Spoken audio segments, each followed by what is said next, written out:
매년 찾아오는 추수감사절의 그 의미 우리가 생각을 해보게 되면 뭐 부정적인 면도 있고 또 긍정적인 면도 있습니다. 우리에게는 어떤 사람들은 보니까 추수감사절을 전혀 자기는 안 한다고 그러더라고요. 특별히 그 중미 쪽에서 이렇게 올라오신 분들은 그런 분들이 있었어요. 그래서 제가 이야기하면서 그럴 수도 있겠다. 그들에게는 어떤 면에 그것이 뭐 역사의 뭐 아픔이 될 수도 있는 거니까 그럴 수도 있겠다. 그런 생각을 했어요. 하지만 긍정적인 면으로 우리가 예수 믿는 사람들로서 추수감사절을 생각할 때는 우리에게는 굉장히 또 소중한 날이기도 합니다. 추수감사 주일 해서 그 이유는 그렇게 꼭 통하는 것은 아니지만 연결된 것은 아니지만은 구약 시대에 세 가지의 가장 중요한 절기가 있었죠. 그래서 유월절이 있었고 그리고 칠칠절이 있었고 맥주절이 있었고 그리고 초막절이 있었습니다. 근데 이 세 가지가 전부 다 하나님께서 부어주시는 귀한 풍성한 은혜를 따라서 드리는 그 기억하는 그러한 때였거든요. 거기에다 우리 미국의 또 역사를 볼 때는 그 뉴 잉글랜드 지역에 도착한 청교도들의 그들 했던 그런 행적들 우리가 기억해 좋은 면으로 행적에 기억해내면서 또 그것을 지키게 되고 링컨 대통령이 11월 마지막 목요일을 뭐 추수감사절로 지켜라 뭐 해서 이렇게 이제 연결이 되기도 하고요.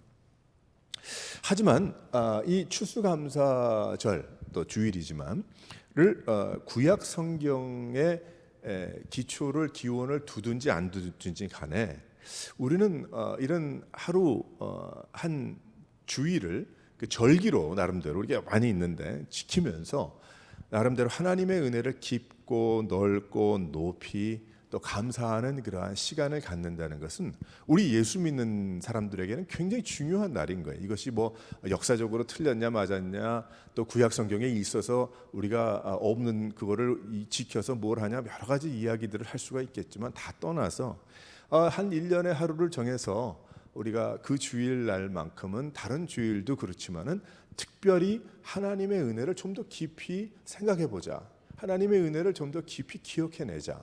라는 그런 차원에서는 너무 귀한 날이다라는 생각이 드는 것입니다. 감사하는 심정은 그 마음은 자신의 그 감사하는 마음을 갖게 하시는 하나님의 귀한 뜻이 있는 거죠. 그건 하나님의 뜻입니다. 우리가 감사해야 하는 것은. 그리고 어떤 어려움을 맞더라도 경건한 자들은 하나님 앞에 기뻐하고 오늘 우리가 찬양한 것처럼 기도하고 감사하는 삶을 살아야 되는 것입니다. 그것이 하나님의 뜻이기 때문에. 또 한 가지는 초대교회 성도들의 삶 자체가 그랬기 때문에 하나님의 은혜를 돌아보면서 감사를 나누는 삶을 살았기 때문에 우리 교회로서 또 성도들로서는 이 감사가 그저 옵션이 아니고 이것은 우리에게 꼭 필요한 것이다라는 것입니다. 이 초막절은 특별히 이제 연말이니까 그들의 그 달력은 다르지만은 하지만 초막절은 어떤 날이었는가 하면 예를 들어서 이제 일주일 동안 밖에서 텐트에서 자는 거예요. 그러니까 이게 굉장히 인기 있었다고 합니다. 그 후에 옛날 광야에 40년 동안 하나님께서 함께 하셨던 것을 기억하면서 초막을 짓고 천막을 짓고 거기에서 이제 일주일 동안을 하나님께서 우리에게 어떻게 우리 조상을 애굽에서 인도해 내셨는가를 기억하는 그런 절기인데 그런 절기가 결국 무엇이었는가 하면 이제 곡식을 거두는 제일 마지막 단계인 거예요. 그러니까 그 곡식을 다 거둔 후에 하나님 앞에 그것을 감사드리는 마음으로 그렇게 드렸던 절기입니다. 그러니까 다 그것이 하나님이 부어주시는 먹을 것과 입을 것과 또 생활할 것과 그 다 의식주 다 연결이 된 그러한 것이죠. 그것의 1년의 마지막 절기가 초막절입니다. 결국 우리 추수감사절은 초막절은 아니지만은 우리도 이제 뭐 겨울이 들어서니까 금방 뭐 곡식을 이제 하고 그런 것은 아니잖아요. 할 수도 없고 추워지니까. 그러니까 그 다 모아서 1년을 모아서 하나님 앞에 감사한다는 차원에서 너무나도 귀한 것입니다. 근데 이러한 가운데 우리가 감사한 가운데 추수감사절을 맞이해야 되는데 얼마나 그 추수감사절이 우리가 이 세대에 살고 있는 우리들에게 사람들에게 또 성도들에게 큰 의미를 가지고 있느냐. 이전에 어려울 때 이전에 힘들 때에 그때는 가만히 깔고 엎드려서 기도해도 감사했다고 합니다. 뭐 저는 세대가 가만히 깔고 기도하던 세대는 아니지만은 그 방석도 뭐 깔고 기도원에 예전에 올라가면 겨울에 한번 가본 적이 있어요. 어렸을 때 갔더니 담요 한 장 주더라고요. 그 기도원은 좋은 기도원이었어요. 그래서 뭐 담요 한 장 주고 거기에서 덮든지 깔든지 하고 해라. 그래서 이만한 땅에 굴에다가 뭐 하나 박아놓은 것 같은데 문 하나 있고 말이에요. 시꺼먼데 불도 없고 춥죠. 근데 거기에 들어가서 그 담요 한 장 깔고 덮고 하면서 기도했던 그런 기억이 있어요. 그래도 하나님께 감사했어요. 어렸지만. 왜 그랬는가 하면 내가 기도원에 올라왔구나. 내가 기도원에 올라와서 기도할 수 있었구나라는 그것이 너무나 큰 감격이었어요. 근데 지금 돌아보게 되면 등 따숩고 편한 의자에 앉게 되니까 감사라는 단어가 점점 생소해지고 오히려 불편함이 더 앞서는 것은 아닌가, 그런 생각이 들게 됩니다. 감사가 어려워진 삶을 살게 됐어요. 특별히 미국의 사람들이 전 세계 어떤 사람들과 비교해 볼 때에 제가 생각할 땐 감사가 많이 부족한 것 같아요. 제가 젊었을 때, 청년 때 외국에 한번 우리 외국 친구들하고 학생들과 함께 여행할 적이 있었는데, 가만 보니까 몰라 그 그룹만 그랬는지 모르겠는데 미국에서 간 친구들이 제일 컴플레인이 많았어요. 왜 뜨거운 물이 안 나오냐, 왜 이거 냄새가 나냐, 이렇게 더럽냐, 뭐 그런. 근데 저기 뭐 스코틀랜드에서 온 친구는 그런 게 없어요. 왜냐면 거기보다 나니까, 자기가 사는 것보다 거기는 더 여기가 환경이 나니까. 근데 제가 볼 때는 뭐 저는 뭐 한국에서도 살았고 미국에서도 뭐 살았으니까 뭐 그렇잖아요.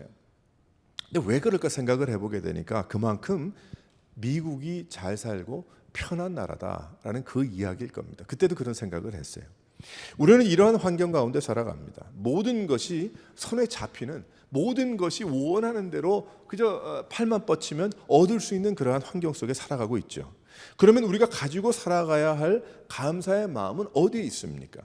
더 많이 생겨난 그 고난 때문에 내가 그 이유를 댈 수가 있지만은 혹시 감사를 빼앗긴 그런 생활은 아닌지 돌아봐야 할 것입니다.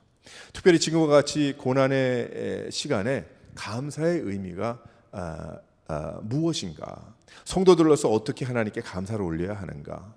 건강의 어려움, 경제적인 어려움, 관계의 어려움, 신앙의 어려움 많이 있죠. 그런데 오늘 시편 107편의 말씀을 보게 되니까 이 시인도 그런 동일한 어려움을 겪고 있었어요. 오늘 말씀을 보니까 1장 1절 4절부터 9절에 보면 떠돌이하는 나그네의 고난이 있었어요. 그리고 10절부터 16절까지 말씀을 보게 되면 감옥에 갇힌 사람과 같은 그 감옥에 갇힌 자의 프리즈너의 그 어떤 고난이 있었어요. 17절부터 22절 보게 되면 병으로 괴로워하는 고난이 있었어요. 23절에서 32절 말씀을 보게 되면 바다를 항해하는 사람의 풍랑을 겪을 때 생겨나는 죽음의 고난도 거기에 있었어요. 그러니까 우리가 이 세상 살아가면서 또 모든 것이 다 잡힐 만한 그러한 것에서 풍부한 나라에 산다고 하지만 우리도 이런 고난이 있잖아요. 그러니까 107장의 7편에 나오는 이 고난은 바로 우리가 겪는 그러한 고난입니다. 하지만 시편 107편의 정말 중요한 초점은 사람들이 인생의 현장에서 어떤 고난을 당하고 있더라를 그 통해서 그저 위로를 받게 되는 그것이 아니라 어떤 고난의 현장에도 인간을 건져내시는 하나님이 계시더라. 할렐루야. 바로 그것이 포인트인 거예요. 이 107편의 말씀은. 이런저런 고난이 있지만 나는 이런저런 고난이 없으면 감사할 텐데 라는 그런 생각이 아니라, 우리가 감사할 수 있는 이유는, 감사해야 되는 이유는 바로 어떠한 고난과 어려움 가운데에도 하나님이 곁에 계시더라는 거예요. 그게 놀라운 은혜죠. 우리는 우리가 겪는 어려움을 보면서 감사를 저울질하면 안 되고, 어떠한 어려움 가운데서도 나를 건져내시는 하나님이심을, 감사의 함을 믿으시기를 바랍니다. 시는 지금 어떠한 가운데 있습니까? 이 시인은 분명하게 말하지는 않지만 아마도 포로 생활에서의 모습일 거예요. 아마 이 포로 생활에서의 이 모습은 이 세상을 살아가는 모든 성도들의 이야기일 것입니다. 모든 성도들의 이야기. 그 길이 사는 길이고 그 길이 하나님이 만들어 놓으신 길이다 라는 거죠. 이 감사의 길이. 나그네와 같은 이 세상에서 우리가 드려야 할 감사는 무엇입니까? 그렇기 때문에 한 세 가지를 볼 수가 있어요. 첫 번째로 한번 다 같이 읽어보도록 하겠습니다. 시작. 그래서 오늘 말씀을 보게 되니까 그러면 무엇 때문에 감사해야 되겠는가? 내 건강이 없고 내 경제적으로 어렵고 내가 뭐 관계가 어쩌고 내가 지금 살아가는데 뭐 다 모든 게 불편하고 말이에요. 특히 2021년에 뭐 전염병과 여러 가지 일이 너무 불편해서 이게 불평할 수밖에 없는 그러한 상황 아니겠어요? 근데 무엇 때문에 감사해야 되는가 보았더니 여기 시편 107편의 시인도 우리보다 더한 그런 어려움, 갇힌 그 감옥에 갇혀 있는 듯한 그런 어려움 가운데 있었는데 보니까 속량의 은혜다. 하나님 전적인 구원을 이루시기 위한 작품 예수 그리스도, 스스로 인간의 몸을 입고 오신 예수 그리스도, 우리에게 길을 내주신 하나님의 은혜가 가장 큰 감사의 이유임을 고백하는 여러분 되시기를 주님의 이름으로 축원합니다. 만일 예수님이 아니었다면 우리가 감사하는 생활이 가능했을까? 종교의식에 사로잡혀서 감사의 조건과 기준이 사람들이 적어놓은 글에 맞춰서 그것이 넘어가면 감사하고 그것이 넘어가지 않으면 감사하지 못하는 그 정도에 끝나지 않았을까? 감사의 예식은 할 수 있겠지만은 감사의 이유가 별반 없게 되는 거예요. 우리가 추수감사절 예배를 드리고 감사주일로 지키지만 마음에 감사할 그런 제목이 별로 없는 겁니다. 왜 그럴까요? 내가 속량의 은혜가 무엇인지를 제대로 알지 못하면, 예수 그리스도 안에서 그 감사를 알지 못하면 진정한 감사를 드릴 수가 없는 거예요. 조건부적인 감사, 내가 이렇게 하면 저렇게 복이 온다는 것을 넘지 못할 거예요. 그러니까 감사할 수 없는 거죠. 내가 이렇게 했는데 왜 그렇게 됐을까? 감사하지 못하는 거예요. 그러나 예수님의 조건 없는 사랑의 십자가는 우리에게 다른 이유가 없어도 당연한 감사를 하나님께 드리게 되었고, 다른 것이 없어도 생명을 얻었으니 감사를 드리게 되는 것입니다.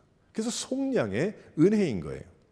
감사하는 이유는 바로 예수 그리스도입니다. 그래서 예수 그리스도를 점점 작게 만들고 있는 이 세대에 휩쓸리면 감사는 없는 것이죠.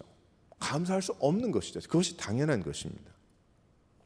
미국은 청교도가 가지고 있는 믿음의 자유를 기초로 해서 세워진 나라입니다. 그것은 분명합니다. 물론 저 남부의 제임스버그에 담배와 노예를 들여서 여러 가지 일들이 많이 일어났죠.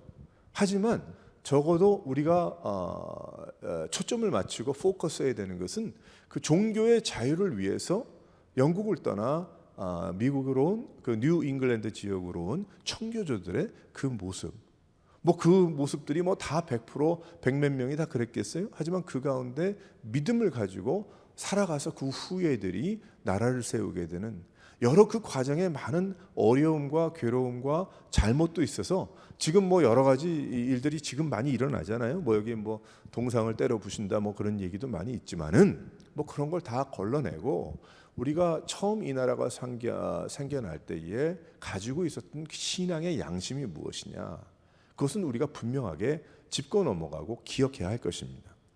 이 나라의 법을 세울 때에 그 법에 사인한 사람들 10몇 명으로 알고 있는데 그 중에 거의가 2명인가 빼놓고 거의가 다 액티브 크리스천이었다는 것을 우리는 기억해야 합니다. 그래서 열심히 있는 열성 있는 크리스천들이 이 나라의 법을 만들었고 사인했고 그렇게 시작을 한 거예요. 이 나라의 기초를 잡아나갔다고 해도 과언이 아닙니다.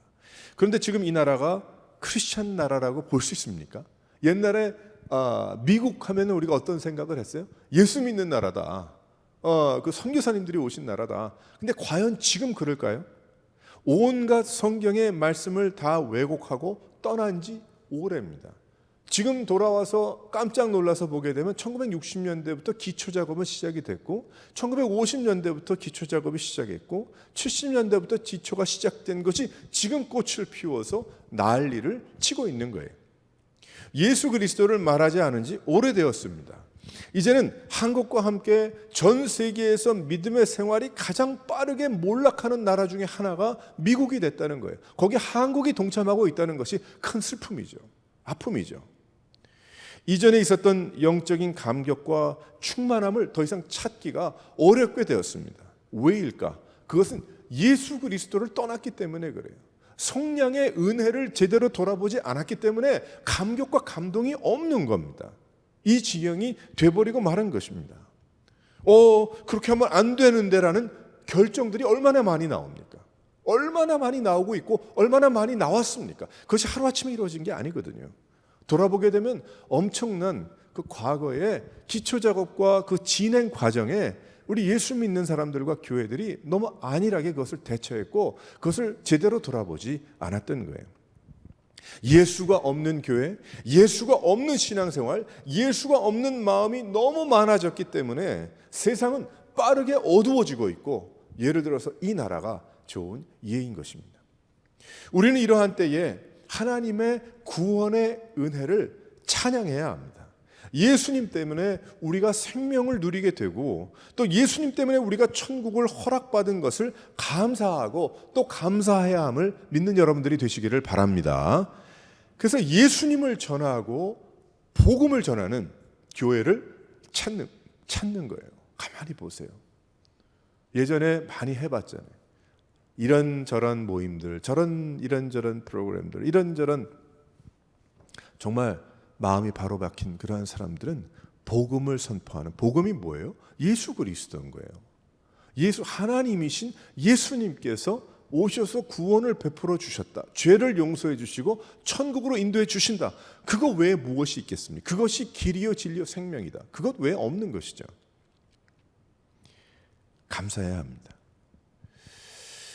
우리는 다시 한번 그 선교지도 마찬가지예요. 교회뿐만이 아니고 정말 복음으로 그 나라를 사랑하고 예수님을 전하는 선교사님을 찾는 일, 그것도 숙제가 됐어요. 어떤 면에 또 사람들이니까 그렇겠죠. 왜일까? 너무나 흐려졌기 때문에 그래요. 예수님 없는 크리스천 학교가 얼마나 많이 있습니까? 예수님 없는 데이케어가 얼마나 많이 있습니까? 근데 이름은 노아 유치원이에요. 그 노아 유치원이면 당연히 그 예수 믿는 노아 방주와 같은 세상과 구분된 그런 유치원이겠다. 근데 나중에 이렇게 보니까 전혀 아니에요. 전혀 아닌가. 하나님과는 거리가 먼. 오늘 말씀에 보게 되면 대적의 손에서 구해주셨다고 하죠. 결국 죽을 뻔했다는 거예요. 자유가 없는 세상을 사는데 예수님 때문에 자유를 얻게 되었다. 감사 외에 무엇이 더 필요하겠습니까? 속량의 은혜, 나를 구원해 주신, 나를 다 paid in full 이라 해주신 거죠. 나머지 그건 네가 페이해. 그것이 아니고, 밥 사주고 팁은 네가 페이하세요. 그것이 아니고 뭐예요? 다 해주시더라는 거예요. 다 페이해 주시더라는 거예요. 하나님은 우리들에게 그저 감사하고 구원을 찬양하라. 그거 왜 더 있어요? 성경에 어디 눈을 뜨고 봐도 하나님께서 우리에게 요구하시는 것 뭐 있습니까? 그래, 5층짜리 빌딩을 밑에는 작게 위는 크게 한번 세워봐라. 이게 가능한 일이에요 우리에게. 우리는 그런 없어요. 아무것도 없거든. 할 수가 없죠. 근데 하나님이 우리에게 요구하시는 것 한 가지가 있어. 무엇이 있는가 하면 구원받은 것 감사해라. 그 얘기인 거예요. 그러니까 이 107장의 7편의 시인이 온갖 여러 가지 고통과 어려움 가운데 나그네된 인생의 감옥과 같은 등등 여러 가지 많이, 건강에 여러 가지 많은 어려움을 겪었지만은 그래, 내가 예수님 생각하니, 메시아 하나님을 생각을 하니 감사할 수밖에 없다. 그 고백이 나온 것입니다. 다시 한번 이야기하지만 우리가 추수감사주일날 감사하는 것은 그래, 우리 지난 한 달 동안 매상이 좋았고 지난 1년 동안은 어려운 가운데 그래도 잘 먹고 살았다. 그 정도가 아니고요. 무엇인가 하면 하나님이 나와 함께 하신다. 내 곁에 늘 함께 계셨고 비록 내가 어렵고 힘들어도 어때요? 나는 안전하다는, 오늘 찬양 배웠잖아요. 얼마나 귀한 그 찬양입니까? 내가 쓰러지고 넘어지나 하지만 내 곁에 계신 하나님이 계신, 안전합니다. 그럼 그 다음은 뭐예요? 안전합니다. 그리고 집에 가요? 아니죠. 안전합니다. 그것이 감사죠. 감사합니다. 찬송해 보게 되면 말이에요. 예수 십자가에 흘린 피로서 그대는 씻겨 있는가? 더러운 자 회개하는 능력을 그대는 참 의지하는가? 예수의 보혈로 그대는 씻겨 있는가? 마음속에 여러 가지 죄악이 깨끗이 씻겨 있는가? 우리가 얼마나 자주 많이 불렀던 그러한 찬양입니까? 주 예수와 밤낮으로 늘 함께 그대는 행동을 하는가? 아무 때나 어디서나 그대는 십자가 붙들고 있는가? 주 예수 다시 오실 때 그대는 영접할 예복이 있는가? 그대의 몸은 거룩한 곳에 천국에 들어갈 준비가 되어 있는가? 모든 죄에 더러워진 예복을 주 앞에 지금 다 벗어서 샘물같이 솟아나는 보혈로 눈보다 더 희게 씻으라. 참 예수의 보혈로 그대는 씻겨 있는가? 마음속에 여러 가지 죄악 깨끗이 씻겨 있는가? 뭐예요? 예수 외에는 없는 거예요. 예수의 보혈의 공로 외에는 아무것도 없어요. 살아가는 우리의 인생에. 그러니 우리가 하나님 앞에 감사의 이유가 무엇입니까? 그러면 뭐 맨날 들어본 십자가 얘기, 맨날 들어본 예수님 얘기, 아니요, 그것밖에 없는 거예요. 그것이 복음인 것입니다.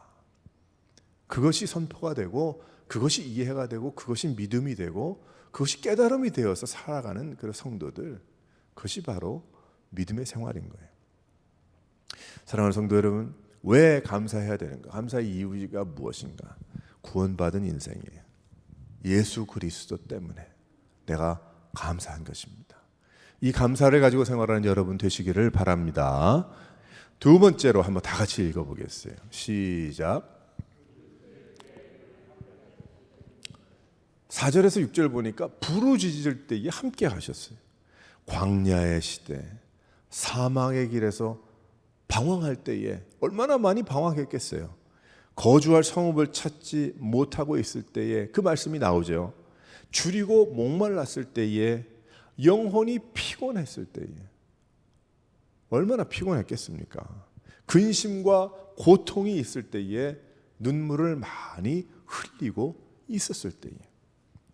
우리가 지내온 인생 여정 똑같잖아요. 시편 107편에 나오는 이 인생 여정이 똑같아. 우리가 그렇게 살았어요. 미국에 이민 와서 고생을 안 한 사람들 어디 있겠습니까? 어디 있겠어요?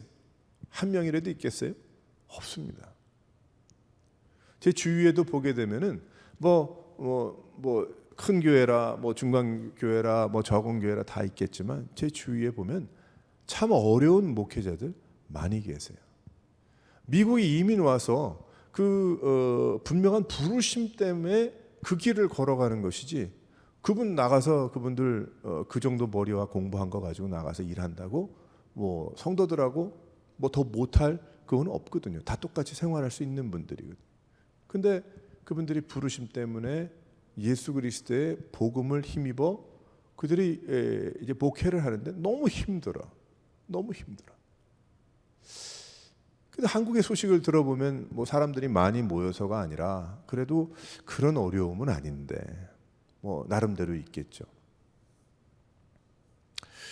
근데 그때도 그렇게 목회들을 하시는 그 이유를 제 주위의 목사님들 내가 이렇게 보게 되니까 늘 부르짖을 때 하나님이 함께 하시는 거예요.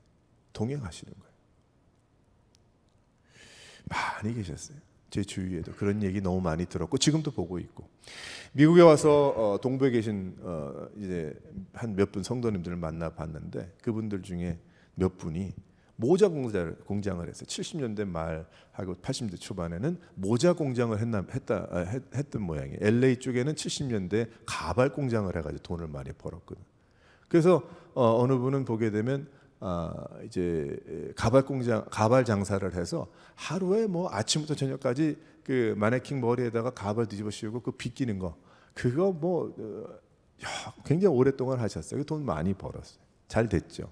근데 이분이 미국에 와서 모자 공장을 해서 돈을 많이 번 분들이 계신데, 모자로 돈을 벌어서 어떻게 할지 모르다가 머리가 잘 이제 돌아가는 분들은 그 돈으로 다른 사업체를 이렇게 좀 많이 사셨어요. 근데 어떤 분들은 주변에 머리가 많이 없었던 모양이에요. 이렇게 좀 그래가지고 그거 어떻게 할지 모르니까 그 돈은 이제 생겼고, 그래가지고 맨하탄에 아주 허름한 작은 빌딩, 큰 빌딩, 그렇게 빌딩에 투자를 했어요. 샀어요. 그리고 그냥 놔뒀어요. 주변에 머리가 없으니까. 그래가지고 있다가 몇십 년이 지났는데 나중에 보니까 다른 사업으로 바꿔서 이렇게 하시던 분들은 잘된 분도 계시겠지만 많은 경우에 이제 결국은 오래 하지는 못하더라.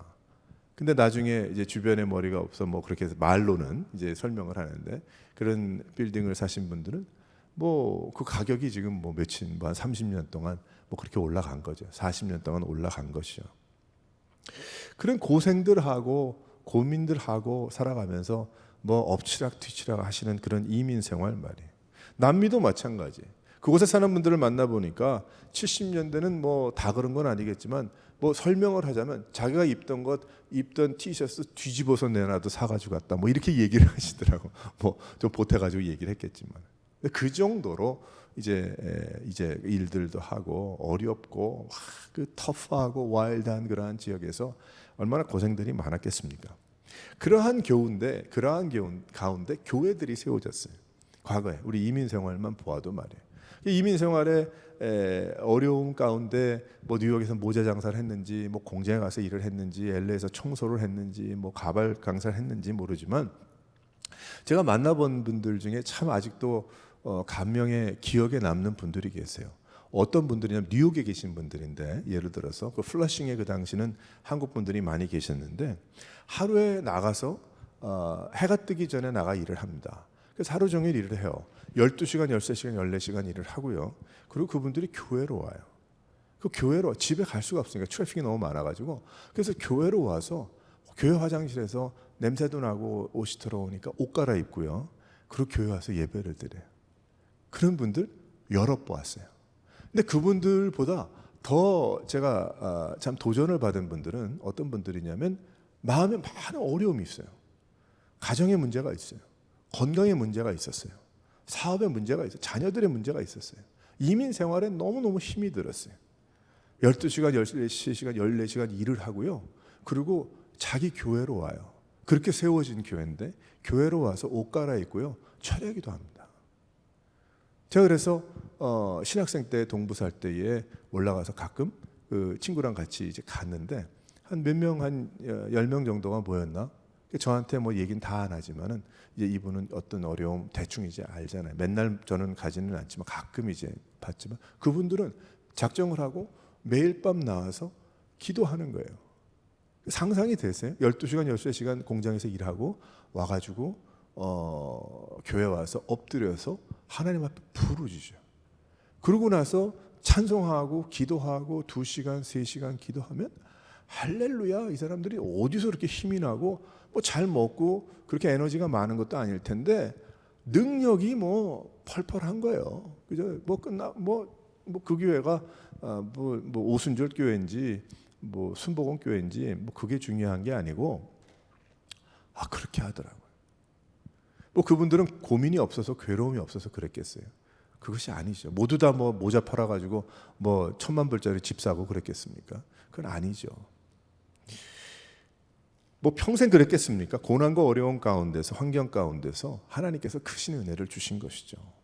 그러니까 우리도 돌아보면 이민 생활에 각자의 어려움과 힘든 그런 고비와 언덕들이 있었을 거예요. 뭐 지금이 그럴 수도 있겠고. 근데 중요한 것은 무엇이냐면 우리가 감사할 수 있는 이유가 가만 돌아보니까 뭐 지금은 내가 생각이 많이 좀 어렵다고 해도 내가 돌아보니까 내 인생에 주님 만나고 하나님이 나에게 부어주신 은혜가 충만한데 그 문제가 해결돼서가 아니고 하나님께서 그 가운데 내가 어렵고 힘들 때 엎어져 기도하고 눈물 흘리며 살아있는 그런 하나님이심을 믿으며 나아갔을 때 주님께서 곁에 계셨다는 거예요. 동행하셨다는 거죠. 그러니까 돌아보면 내가 그 일을 통해서 해결이 다 돼가지고 뭐 100%, 120% 됐더라, 뭐 욥과 같이 2배로 채워주셨더라, 아닐 수 있거든요. 근데 중요한 건 무엇이냐면 하나님이 나와 함께 하셔서 은혜를 주셨다는 그 자체가 잊지 못할 평생을 가게 하는 능력인 거예요. 힘인 것이고 감사한 거죠. 하나님은 늘 함께 하셨어요. 우리와도 함께 하셨어요. 돌아보면 전부 하나님의 은혜인 거예요. 하나님의 인도하심과 역사하심이 아니었다면 지금 우리 여기에 있을 수가 없는 겁니다. 우리가 부르짖을 때 하나님은 함께 하셨어요. 우리가 교회를 시작할 때도 하나님이 함께 하셨어요. 뜻이 계시기 때문에, 계획이 있으시기 때문에. 그래서 우리는 참 그런 고생, 특히 이민 생활을 해봤기 때문에 그 나름대로 그 고난의 깊이와 넓이가 좀 넓잖아요. 그렇지 않은 사람들보다.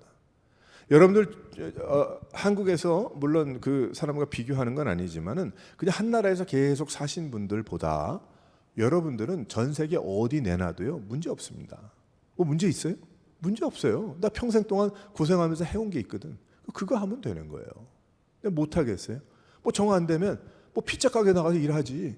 옛날에 뭐 예를 들어서 저 같은 경우는 대학생 때 1년 동안 피자 가게 일한 것도 있거든. 뭐 지금은 뭐 시스템이 많이 바뀌었더라고. 뭐 전자 뻥 누르면 끝나는데 예전에는 그 피자 집어넣고 불 뜨거운데 그 용광로 같은데 열어가지고 긴 막대기로 그 저기 버블을 갖다 죽이지 않으면 그 피자 다 망가졌어요 옛날에.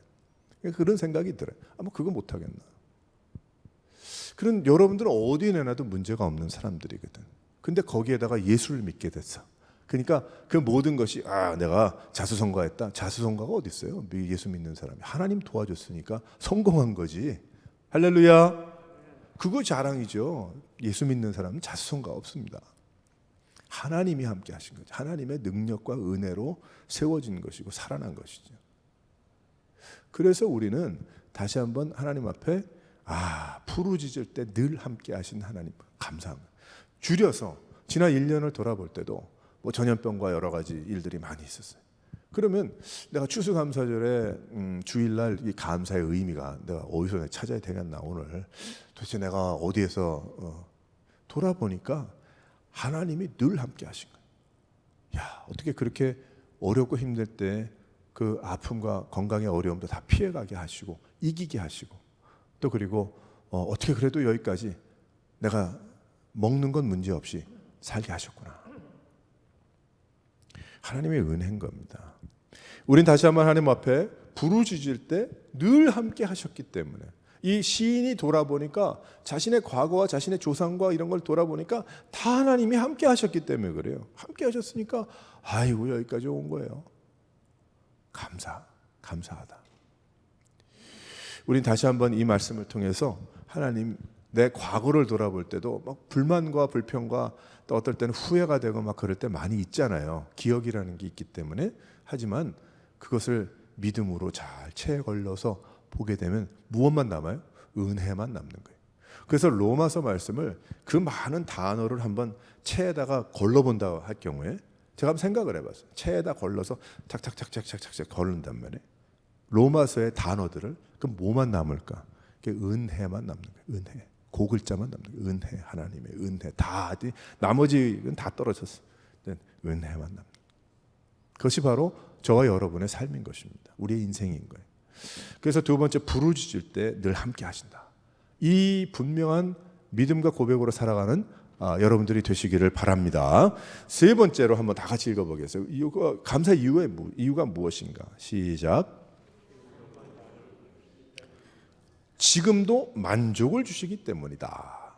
9절 말씀에 나오는 말씀이에요. 만족에는 여러 가지 만족이 있어요. 건강의 만족이 있고 물질의 만족이 있고 관계의 만족이 있고 뭐 여러 가지 만족이 있어요. 건강의 만족, 하지만 아무리 건강해도 내 명 이상 살 수 없잖아요. 내 정해진 시간 이상 살 수 없어요. 어떤 분이 그러더라고. 뭐 요즘 나온 얘기인데 인간이 130살은 살 수 있겠다. 그 얘기가 나왔어요. 아마 일본인가 어디에 지금 110 몇 세인가 계신 분이 돌아가셨는지 모르겠지만 아직 살아 계시더라고요.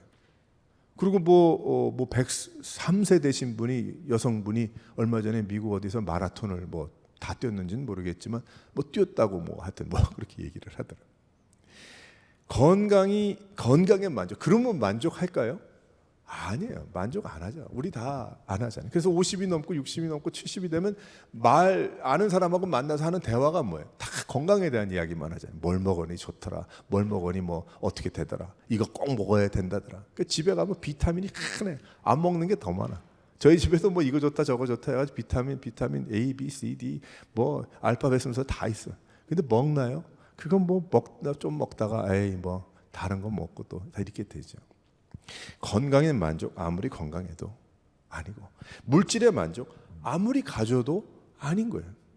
그렇죠. 아무리 가져도. 또 관계의 만족, 아무리 많은 사람을 알아도 나중에 뭐만 남아요? 한두 명 남는 거예요. 나 한두 명 남으면 다행이죠. 그렇게 되더라. 하나님의 은혜와 비교해서 비교할 수 있겠는가? 그런 만족들이 나에게, 그러면 하나님을 이용해서 내가 그런 만족을 채우려고 하는 것 잘못된 것이죠. 먼저는 이전에 부어주신 우리에게 돌아보면 영적인 은혜를 먼저 생각해 보십시다. 그런 학교에 다니게 하시고 말이에요. 어떤 사람에게는 그렇게 예배를 드릴 수 있는 교회를 허락하셨고, 그런 가정에서 자라나게 하셨고, 이 나라로 이사를 오게 하셨고, 또 교회를 내가 한국에 있었으면 안 갔을 텐데 이민 와서 고생을 하다 보니까 그런 교회에 나와서 신앙생활을 하게 되었고, 그런 가운데 때를 따라서 은혜를 받게 하시는 하나님의 은혜가 있고, 찬양의 은혜, 예배의 은혜, 기도의 은혜, 성도의 교제의 은혜. 그런데 왜 감사가 안 되는가? 그것은 이전에 받았다고 하는 은혜가 내 위주의 계산대에서 이루어진 것이기 때문일 겁니다. 내가 생각할 때에 은혜였다라고 생각하기 때문에 그랬을 거예요. 가만 돌아보세요. 우리가 그런 일들이 얼마나 많이 있는지 몰라요. 저도 이렇게 돌아보게 되면요, 자아도취적인 그러한 신앙생활을 하는 경우들 많이 있습니다. 하나님의 은혜가 무엇인지 진짜 알고, 왜 감사해야 되는지 그 이유를 알고, 믿음의 본질이 무엇인지를 제대로 알지 못하면서 그냥 믿음 생활을 한다고 한다면요, 자칫 잘못하면 내 도취에 빠지기가 쉬워요. 외국 선교도 그렇습니다. 외국 선교 막 해요. 단기 선교 저도 많이 다녔거든요.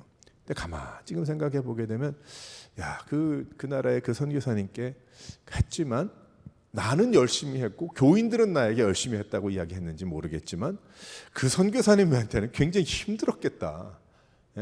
내가 섬기는 그 교회인데 와가지고 대접을 안 할 수도 없고 시키는 대로 안 할 수도 없고, 근데 제가 가가지고 2주 동안 3주 동안 아무리 진두지휘 해봐야 뭘 진두지휘를 하겠어요. 제가 그 나라 말도 모르고 문화도 모르고. 근데 했거든 그때는. 예를 들어서 그게 이렇게 하시면 좋을 것 같습니다. 저렇게 하시면 어떨까요?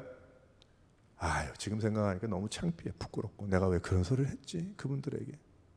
그리고 나는 선교한 거예요.